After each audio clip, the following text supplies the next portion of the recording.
My name is Trisha Mulligan, and I'm the Provost and Senior Vice President for Academic Affairs here at Iona. Today reflects something deeply important to us, the power of partnership. As we continue to build and deepen our relationship with Mastercard, we are reminded that industry leaders play an essential role in informing, strengthening, and challenging our academic endeavors.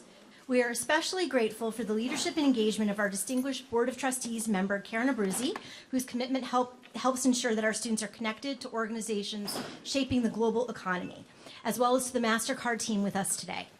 And as we look ahead to celebrating our gala honoree, Tim Murphy, we are reminded of the kind of principled, forward-thinking leadership we aspire to cultivate here at Iona.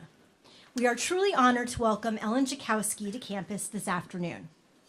Ellen serves as the Chief Sustainability Officer at Mastercard, where she leads the integration of the company's impact strategy across the organization.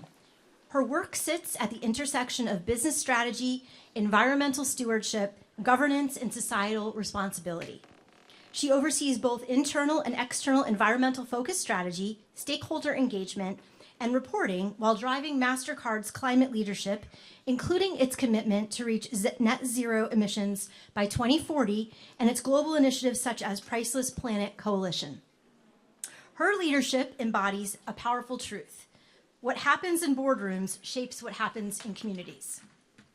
Mastercard's efforts, established more than a decade ago, are rooted in a powerful belief: doing well by doing good, enabling both people and the planet to thrive. That philosophy resonates deeply with us here at Iona. As Kermit the Frog once told us, it is not easy being green. But in today's global economy, being green isn't just a color, it's a strategy. And Ellen is helping to lead that strategy in one of the world's most influential companies. Prior to joining Mastercard, Ellen served as Chief Impact Officer and Head of Sustainable Impact HP, where she led a global team delivering programs focused on climate action, human rights, and digital equity. Earlier in her career, she held several management and consulting roles, building a broad foundation of strategic and operational expertise. Her impact has been recognized globally. She was named to the Time 100 2024 Climate Leaders list, serves on the advisory board of the Ocean Plastics Leadership Network, is a deputy advisor to the World Economic Forum's Champions for Nature community, and has served as faculty for the Prince of Wales Business and Sustainability Program at the University of Cambridge.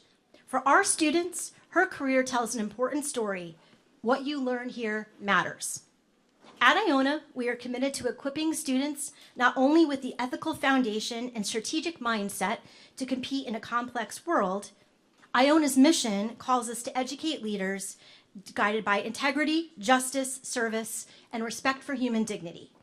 Our vision is to prepare graduates who lead with competence and compassion, conscience in a complex global society. Industry partners like Mastercard help us to ensure that what our students learn here truly matters in the real world. They help us align curriculum with evolving practices. They offer insight into emerging challenges, from climate risk to digital equity to global governance. And perhaps more importantly, they demonstrate that business can be a force for good while remaining competitive and innovative. Ellen's career, from her leadership at HP to her global impact work today, and her many recognitions, shows our students that sustainability is not an abstract ideal. It is a strategy. It is accountability, it is opportunity, it is leadership. Ellen, we are deeply grateful for your presence, for your leadership, and your partnership, and we are proud to welcome you to Iona University. Please join me in giving Ellen a very warm Iona welcome. Thank you. What an incredible welcome. I'm so excited to be here. This is my first time at Iona University, and you mentioned that Iona is honoring one of my colleagues, Tim Murphy. So not only did Tim bring me to Iona, Tim also brought me to Mastercard. So thanks to Tim. Glad you're honoring him. It means a lot to me too. So, what brought you here today? I see the softball team is well represented, well done. The lacrosse team is here. I know we have some Iona University alum that also have worked at Mastercard. We have faculty and staff, and thank you again to all of you from Iona for the very warm welcome. But I think our topic here today, and you did an excellent job of highlighting this concept, doing well by doing good. Let me grab the clicker here, but that philosophy, right? And I know some of you in one of the classes, one of the professors was mentioning, you took a scan at Mastercard's impact report. I see some head nods, so thanks for doing some of your homework. But doing well by doing good, what does that mean, right? Doing well. How do you scale? How do you grow a company? I mean, Mastercard is a tremendously large institution. We have over 150 million merchants on our network. 150 million places around the world you can use your Mastercard. Now, hopefully you all have one. And if not, maybe by the end of today, you might be inspired to get one. But 150 million places in the world to use this. Thousands of banking partners and over 3.5 billion cards in circulation. So if you think about 8 billion people on the planet, 3.5 billion cards, we sit at the center of the global economy, right? We are in a very unique position to help drive more sustainable choices and to impact all of the communities in the many countries, almost every single country in the world, right, that we serve.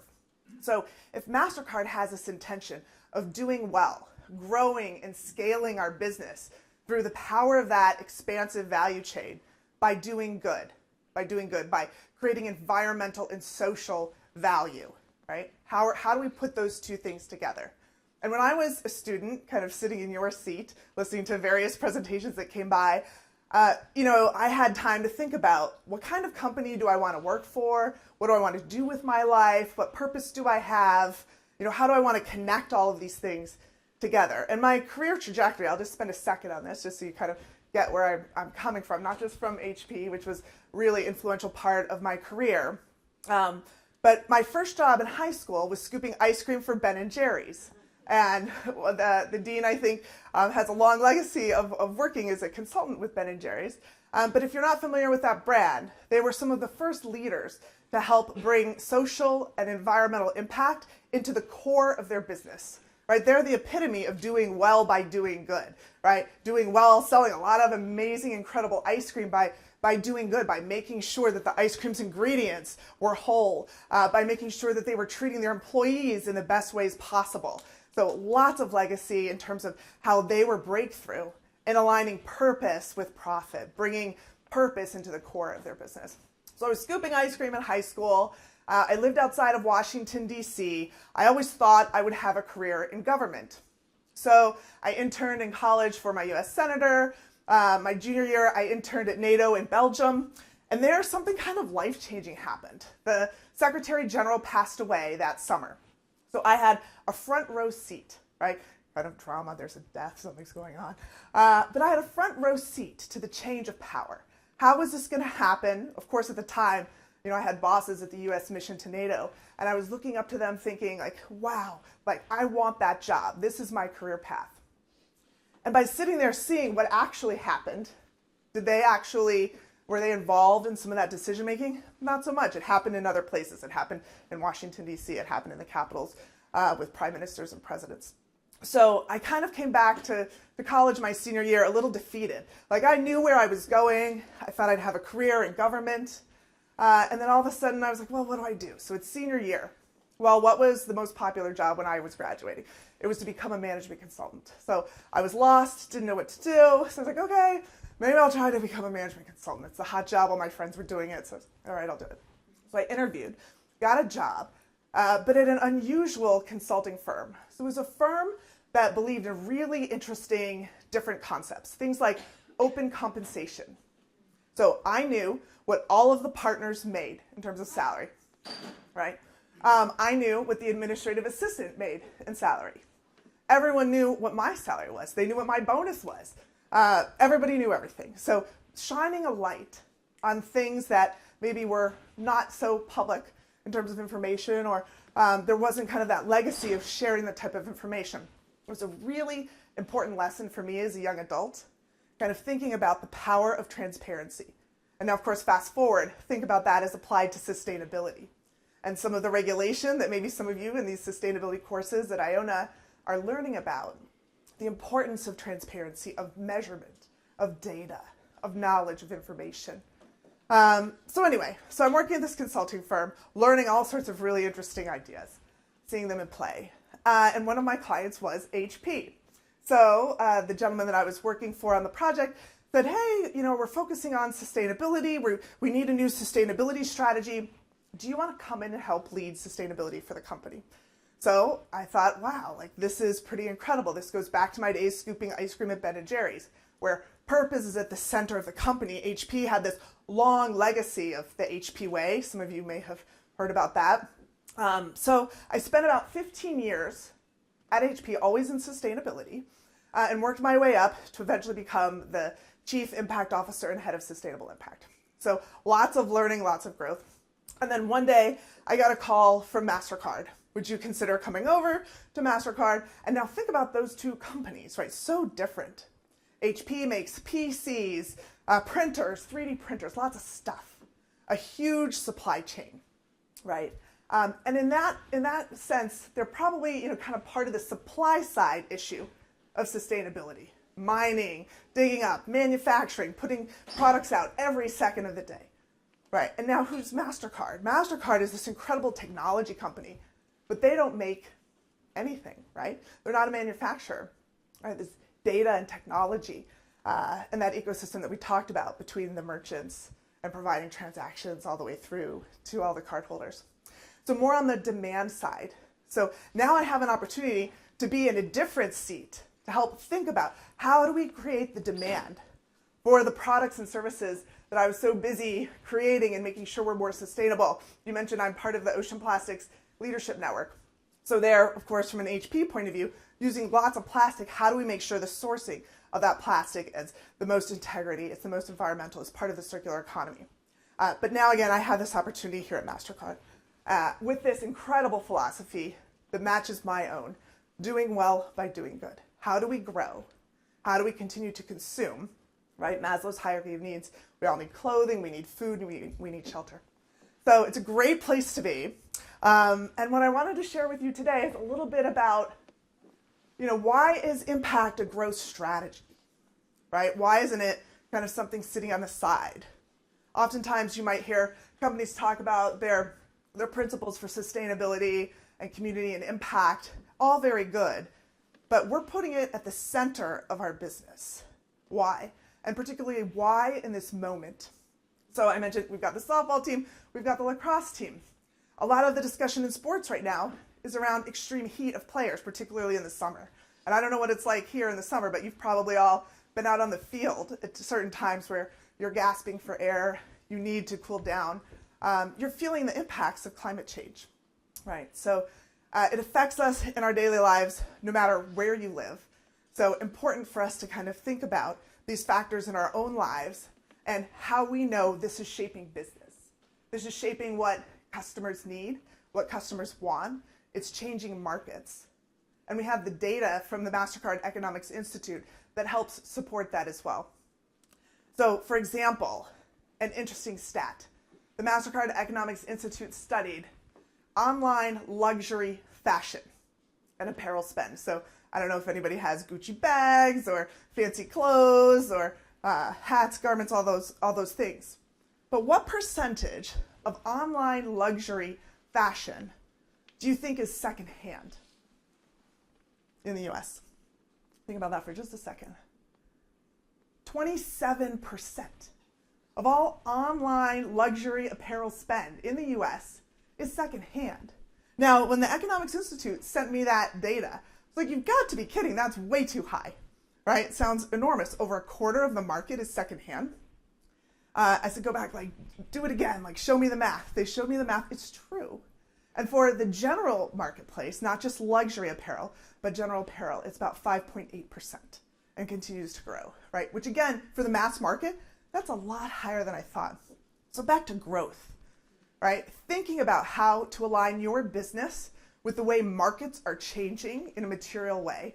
More than a quarter of the online luxury market is secondhand. Wow, we better be paying attention to that, right? We're in the business of consumption, of helping our merchants connect their products and services to those 3.5 billion cardholders. So we better be paying attention to this. Resilience, we talked about the impacts of climate, extreme heat, floods, all these things that are happening all over the world. The crazy snowstorms, right, that last here in New York, longer and stronger than they may have before. So important for us to all be ready as businesses as societies to handle what's coming. And of course, competitiveness.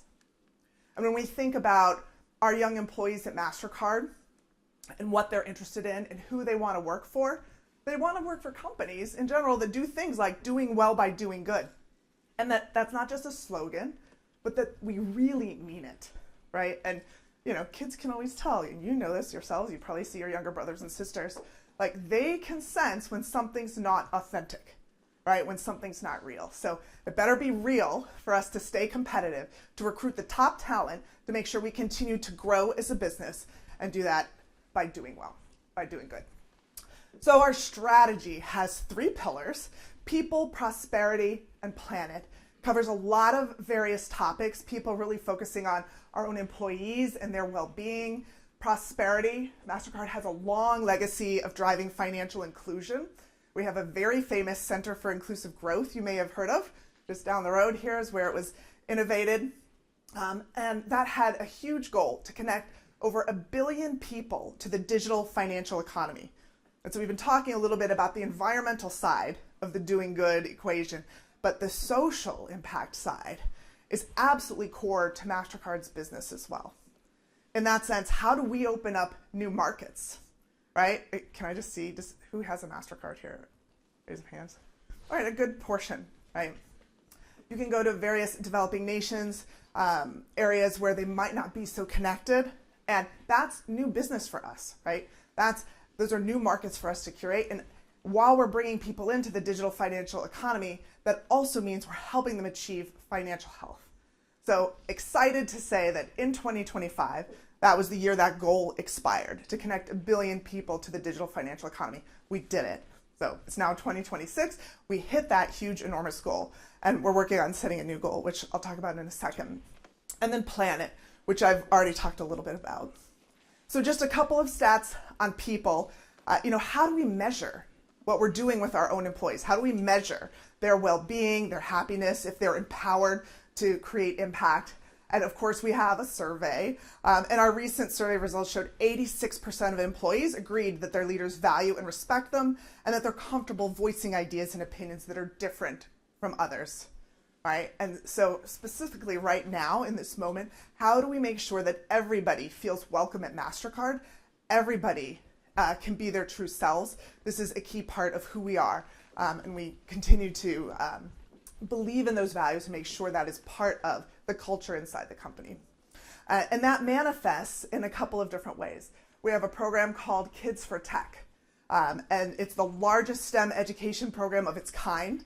And thanks to Susan Werner, where'd Susan go? Susan Werner here, who leads that program, and so many others, and just won a really big award last week in Washington, D.C. for her efforts in this space. So congratulations, Susan. But how are we connecting to the next generation to make sure that they're prepared, that they have the right skills? True name. So those are cards that we make available if people want to use the name that they've chosen to call themselves versus the name that's on their birth certificate, and also the touch card. So if you are visually impaired, there's little notches on the card so that you can tell what's your debit card versus your credit card, etc. So being very inclusive and making sure that everybody can bring their full selves to work inside the company as well as our customers and cardholders. So then the second pillar is prosperity. So that relates to the financial inclusion goal that I mentioned, achieving the billion by 2025, and on that way towards achieving financial health. So that first goal was really around access, right? How do we make sure all of those people who don't currently have access to the digital financial economy, don't have an identity card, don't have a credit card, don't have debit, don't have access to pay electronically do, but then how do we work all the way up to financial health, where you can save money, where there's possibly even generational wealth that's created? That's the ultimate goal. That's the North Star.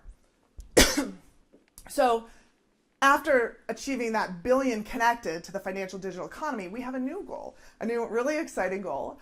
It's by 2030, so we've got 5 years to achieve it. It's to connect and protect 500 million individuals and small businesses on their pathway to financial health. So again, it can't just be about access. Okay, did you get your debit card? Everybody did. Great. I don't know how to use it. I don't know where to use it, right? I'm actually not being financially responsible with it. I don't know how to manage my finances. So making sure that you're moving up the journey towards financial health, and really excited about this new ambitious goal. Okay, and then finally, the third pillar, planet. We have 3 different areas of focus here. Goodbye, softball team. Good to see you. Hope practice is good.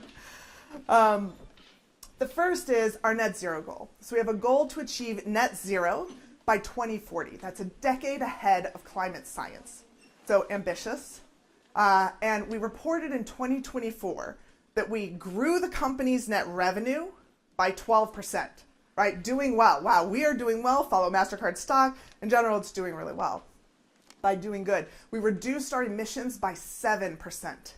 Grew 12%, emissions reduction 7%. That's decoupling, right? Decoupling growth from emissions.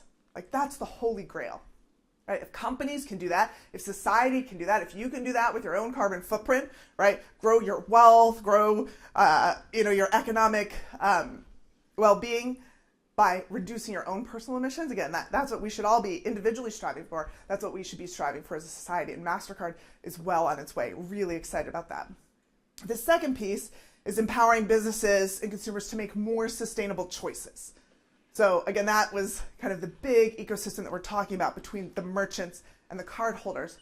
If we can incentivize our merchants with things like loyalty programs, we know loyalty programs, right? Credit card companies, technology, payment systems know loyalty programs. If we can use those to drive more sustainable behavior, that's fantastic.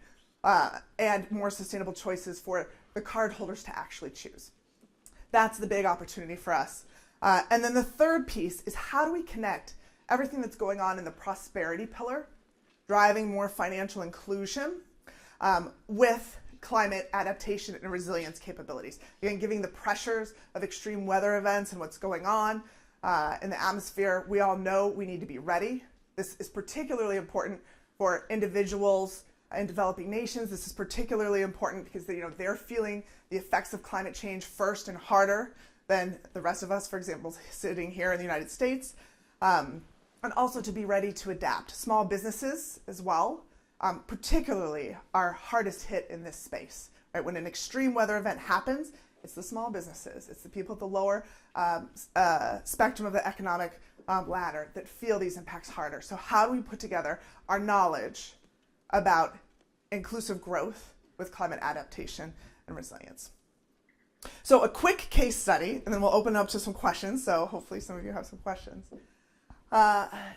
This big opportunity, we talked about market shifts, 27% of the online luxury market now being secondhand. There are other shifts of how Mastercard can use its products and services to enable circularity, right? So a linear economy, you make a product, you manufacture it, you use it, you dispose of it, it ends up in landfill. Linear, right? A circular economy is you take materials that are already in the economy and perhaps you recycle them, you make a product out of those recycled materials, you then reuse that product, maybe it has a couple of owners or maybe it's rented, and then you continue to keep all of those materials and that functionality in the economy, right? It's reused, it's recycled, its life is extended, and it continues to live on in multiple uses. So that's a concept. So one place where we have this implemented, and interesting to think about, okay, what role does Mastercard play in that? Like what? How do you connect payments technology to circularity? You see the pictures here. There's a place in England called Blenheim Palace. It's where Winston Churchill was born. So a lot of tourists go. Has anybody been? Okay, one person, a couple people have been. Excellent. So if you go to Blenheim Palace, you buy your ticket, you want to see where Winston was born, you tour around, there's gorgeous gardens. You're thirsty, so you go to the cafe, you buy your coffee, you go up to the barista, you order it, the barista says, I'm going to charge you the price of the coffee, but I'm also going to add on 2 additional pounds because it's coming in a reusable cup, and they hand you that reusable cup. Enjoy it around the grounds, around the building. When you're finished, you will find reverse vending machines right next to regular waste bins. So you finish your cup, you put it in the waste bin, you see picture 2. The digital screen says you have now returned your cup and you're eligible for your 2-pound return. So please tap your Mastercard or other card and get your 2 pounds back. So you've essentially rented that cup for your afternoon at Blenheim Palace, right? And it's easy. You don't have to go stand back in line to where you bought it, right? Retrace your steps. You don't need to do that, right? It's right next to the regular waste bins. You drop it in, you tap, you get your 2 pounds, and you go. Well, guess what? Doing well by doing good. Doing well. Last time I was at Blenheim Palace, their CFO said, Ellen, oh my gosh, we have saved we used to spend 100,000 pounds on single-use cups, right? We're now spending 50,000 pounds.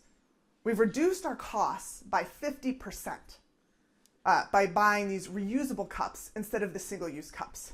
So I'm happy. Like, can we do it with not just coffee cups, the hot cups? What about cold cups? What about pizza boxes? Because that means more money to my bottom line than I can reinvest in innovation or, whatever it is. So doing well, growing the business at Blenheim Palace, returning to the bottom line by doing good.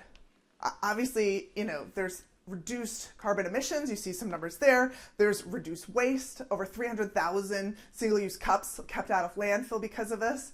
So the planet is happy. What do customers think? Their customer experience scores also went up. So the survey that they do when you leave the palace, there's something about dropping that cup in the reverse vending machine. It's a small act, something simple, but people feel better, right? And they want to feel like they're doing something better. Don't you feel better when you do like small little things? But they make a difference and they add up. And their customer engagement scores show that. So what's the value to Mastercard? Well, what technology do you think returns those 2 pounds when you're tapping in picture 4? It's technology called Mastercard Move. It was created for cross-border transactions to make them faster and better. And one of the engineers was thinking one day, what if we applied this to circularity? And we used Mastercard Move to give near instant returns, those 2 pounds. How many times have you all bought something? You go to a store to return it, and they say, oh, thank you, you will get your refund in 3 to 5 days. Right, 3 to 5, why 3 to 5 days? I want my money back now. Mastercard Move gives you the money back right now. So that technology exists. We're using it at Blenheim Palace. We're using it to drive circularity. What else do you see in this picture? You see in picture 1 and in picture 4. You see tapping of the card. How does Mastercard make money? We make money when you use your card. So we've just turned 1 tap, buying a cup of coffee, into 2. Buy the cup of coffee, return the cup.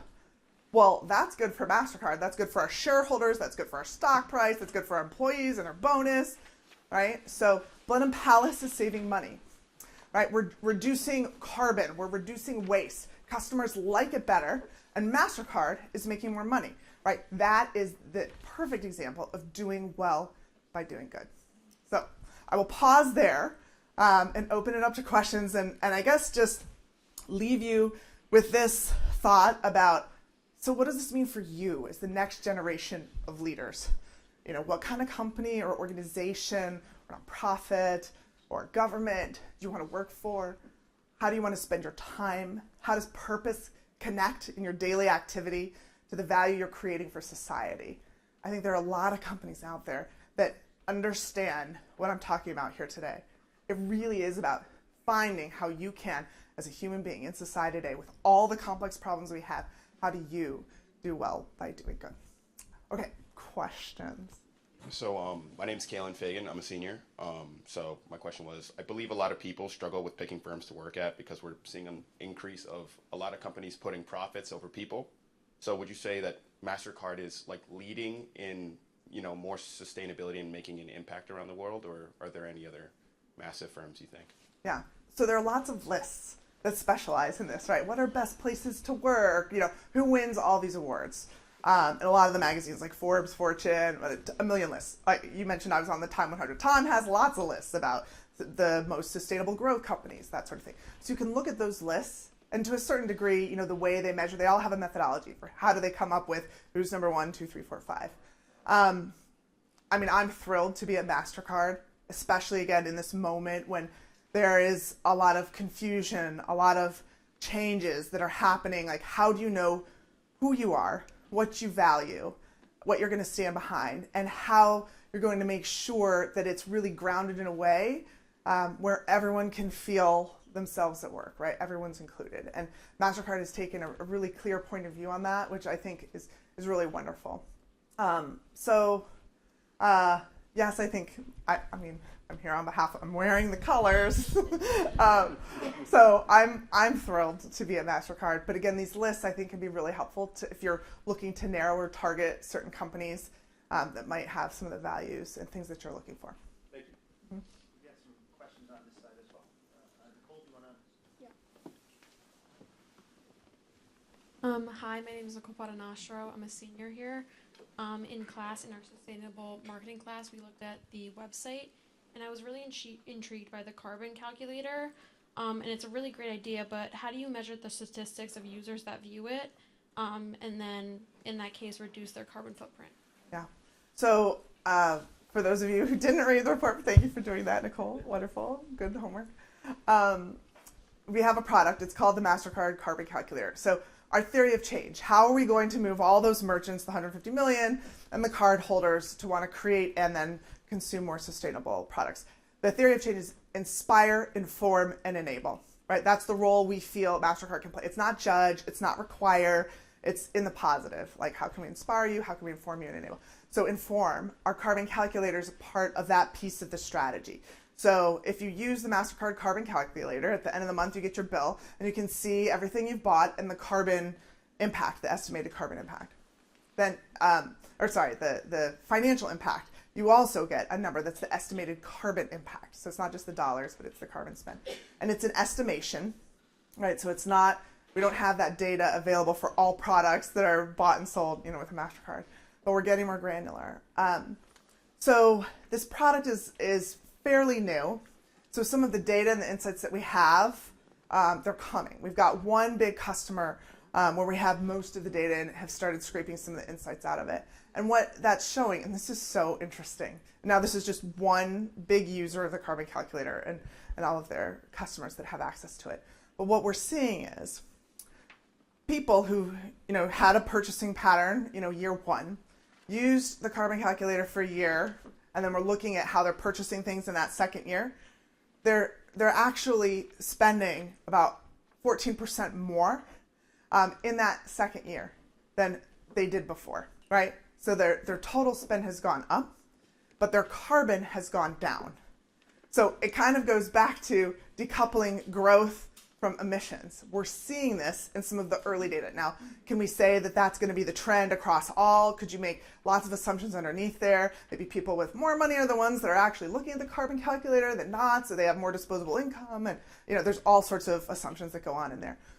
So early days to understand the insights, but the best part of the news is the data is showing that they're reducing their carbon. So the tips and the information that you get, it doesn't just show you, the estimated carbon of your purchase, but then it's followed by, instead of flying from New York to DC, you may choose to take the train, which is lower carbon by X% or whatever it is.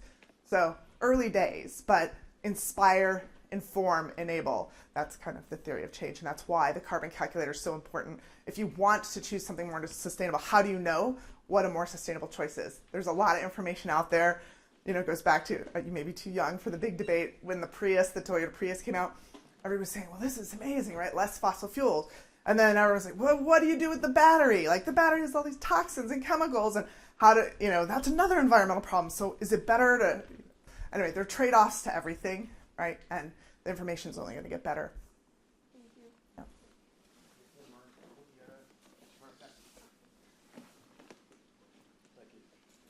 Good afternoon. My name is Coleman Gately. I'm a junior here at Iona.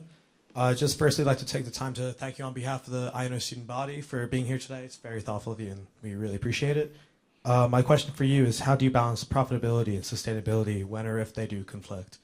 So they do conflict all the time. That's not going to go away. And I think it is finding the on-ramp. Sometimes the on-ramp means you need to invest, right? And there's a period of investment before things start to pay off. And we've seen that in all sorts of different examples across our economy, right? As new ideas come in. If we think about AI, right now AI is a period of heavy investment, right? And all the analysts are talking about, when's it going to pay off? Are we in a bubble? Are we not? We're in that huge period of investment. So I think that's similar to certain aspects of sustainability. If you start looking at solar and wind, right, we've kind of crossed that kind of moment in time where it used to need incredible amounts of huge investment, and now it's on the whole cheaper to use solar. It's cheaper to use wind than fossil fuels. So I think that's a constant debate. And with each of our projects, like the Blenheim Palace project, there's a period of investment, right? They tried it one way at the barista, then they had to invest in the reverse vending machines. Now we had to figure out how to make that pencil out. And we've got some of the new pencil, which is saying they reduced their cup costs from 100,000 pounds to 50,000 pounds. So now we're at the point where, okay, we took this small pilot, we played around with it, we tried different things, we figured out a model, and now is the moment to scale because we figured out how to make it profitable. So I think there are very different phases to this, and you just have to figure out, when are you in investment phase, when are you in, mass scale phase, because you've kind of figured out the business model.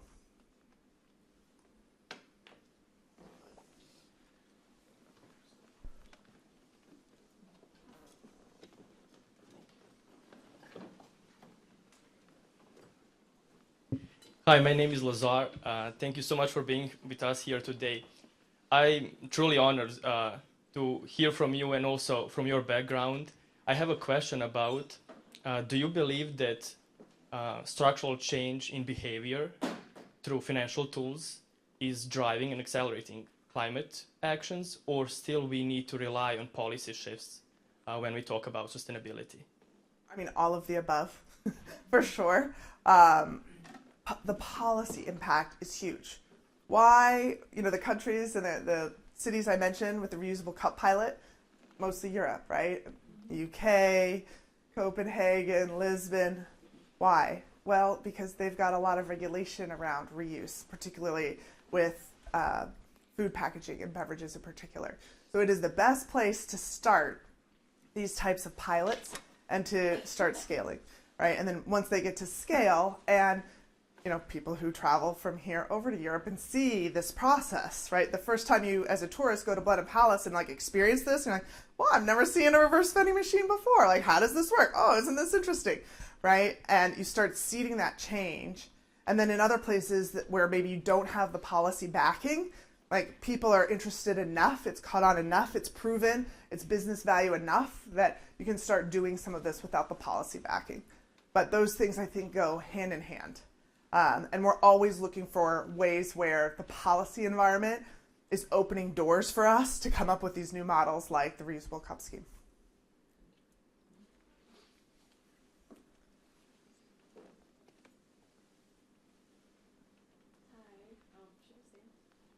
Whatever you like.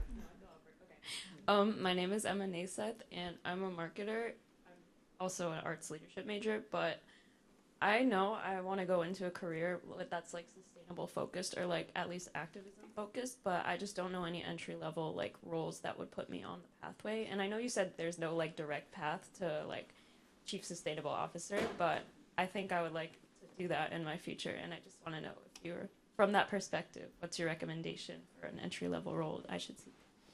Okay, a couple of thoughts. One, I'm asked that question fairly often, right? How do I get into sustainability? Or I might want to be chief sustainability officer one day. How do I do that?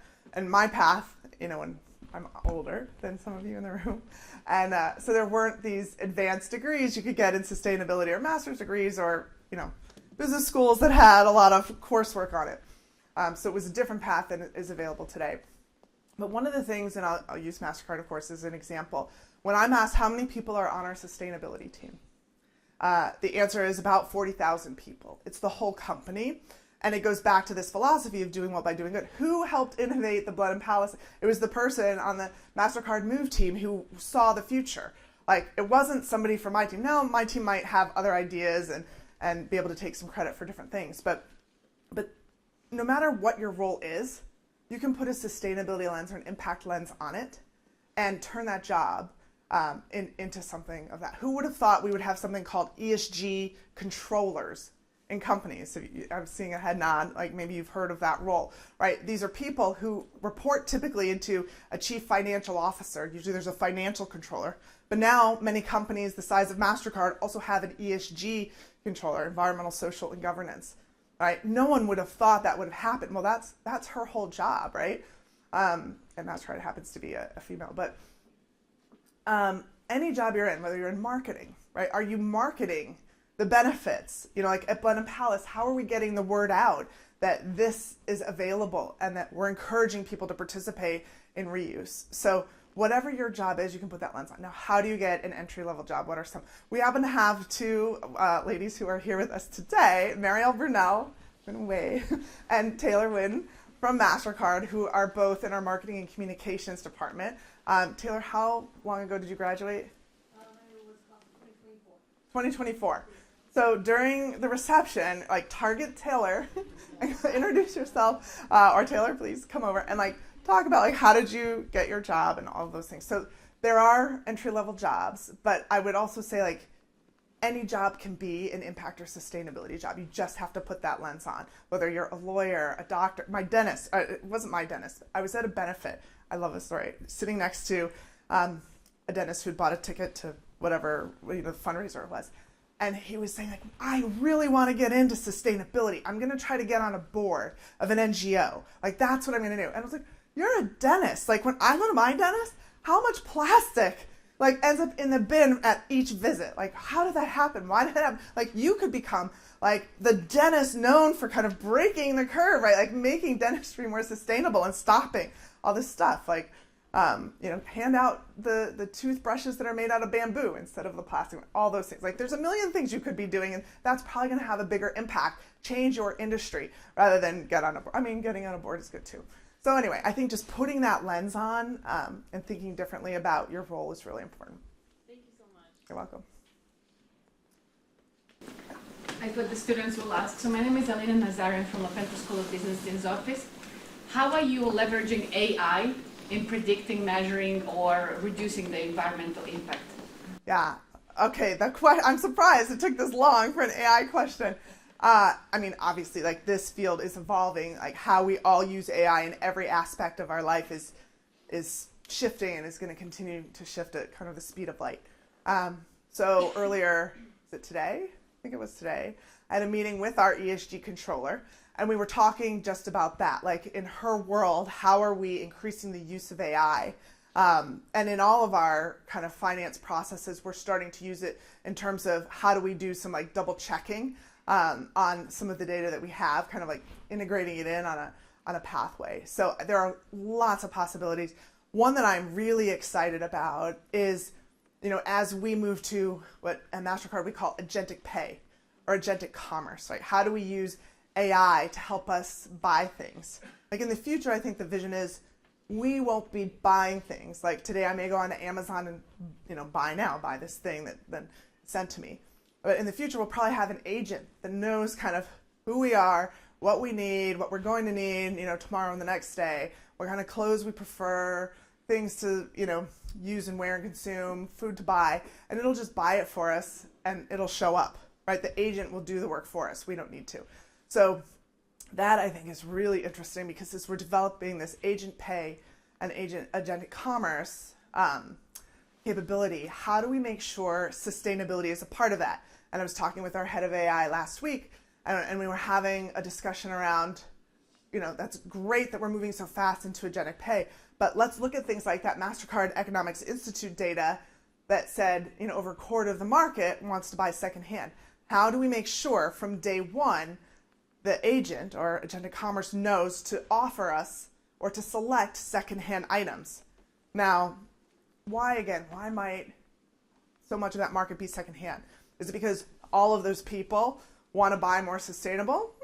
Maybe, but probably more likely the majority just want the cheaper price, right? It's more affordable when it's secondhand. You can get your Gucci logo or whatever it is when you buy it secondhand. And it's also more sustainable. So doing things like thinking about how do we integrate that in so it's not the third wave of innovation where the secondhand agents start coming out, but it's part of the first wave of agentic pay and commerce. So the field is wide open for all sorts of innovations.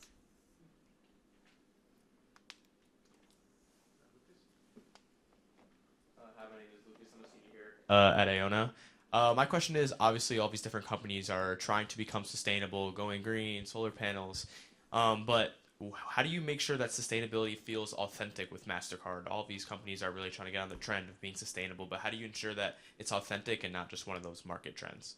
Yeah, I mean, we talked about how people can kind of spot sometimes when you're talking a lot, but there's not a lot of action and you don't really see the evidence. So I think it's really critical. And in fact, you may have heard of the term greenwashing, right? Where companies get really excited because the intention is there, and then they may overstate kind of the impact of what they're doing. And in fact, in Europe, back to the policy question, there's been a lot of regulation around greenwashing. So I actually think some of that regulation is really helping to make sure people are not overstating.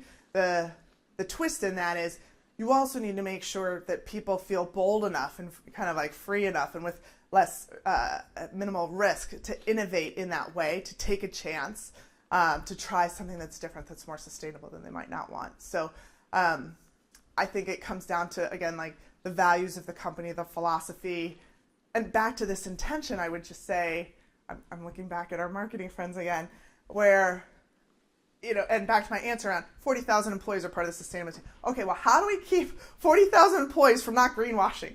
Because their intention is all really, like, they all want to be part of it, right? Like, who doesn't want to go home to your kids or your parents or your sibling and say, guess what I did at work today? I made Mastercard more sustainable. Or I made it, better for you to use AI to buy secondhand shop. Like, wow, isn't that amazing? And I'm such a good human. Look what I did, right? Like, everybody wants to be a part of that. So when you open the door to that at a company like Mastercard to say, you're all on the sustainability team, you're all on the impact team, you're all empowered to help innovate. But that does not mean you're empowered to go out and say, we're doing more than we're doing. We have the checks and balances of excellent folks like Mariel and Taylor as part of the process, and our legal team to make sure before any claim is made, there's a serious process that everybody has to go through before that marketing message ends up on a billboard or a digital ad or whatever it is. So there's a push and pull there, but the kind of locking down your processes and making sure you've got the right checks and balances is really important. Okay, I think that was great. Like, great questions. Thank you for such good engagement. Thanks again for being here. And I think there's a reception after. So thank you so much.